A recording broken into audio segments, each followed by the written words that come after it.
Some people will use a symbolism of the relationship of God to the universe, wherein God is, say, brilliant light,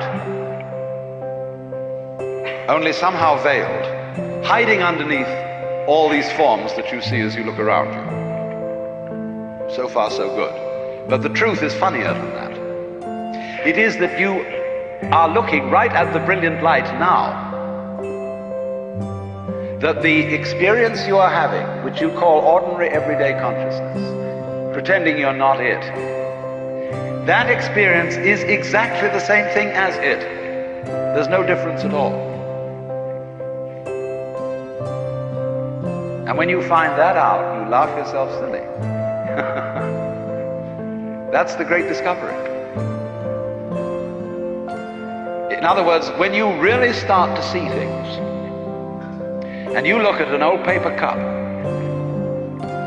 and you go into the nature of what it is to see, what vision is, or what smell is, or what touch is, you realize that that vision of the paper cup is the brilliant light of the cosmos.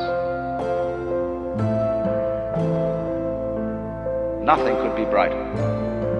10,000 suns couldn't be brighter. Only they are hidden in the sense that all the points of the infinite light are so tiny when you see them in the cup. They don't blow your eyes out. But it is actually, see, the source of all light is in the eye. If there were no eyes in this world, the sun would not be light.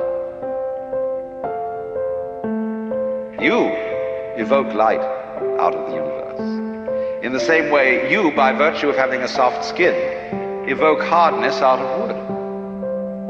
Wood is only hard in relation to a soft skin. It's your eardrum that evokes noise out of the air. You, by being this organism, call into being the whole universe of light and color and hardness and heaviness and everything, you see? Well, now here's the problem. If this is the state of affairs, which is so, and if the consciousness state you're in at this moment is the same thing as what we might call the divine state, if you do anything to make it different, it shows you don't understand that it's so. So the moment you start practicing yoga, or praying, or meditating, or indulging in some sort of spiritual cultivation, you are getting in your own way. If you think you have a problem, you see, that you're an ego, and that you're in difficulty, the answer that the Zen master makes to you is, show me your ego. I want to see this thing that has a problem. See, because when you look for your own mind, that is to say your own particularized center of being, which is separate from everything else, you won't be able to find it. But the only way you'll know it isn't there is if you look for it hard enough to find out that it isn't there. And so everybody says, all right, know yourself, look within, find out who you are. Because the harder you look, you won't be able to find it. And then you'll realize that it isn't there at all. There isn't a separate you. Your mind is what there is. Everything.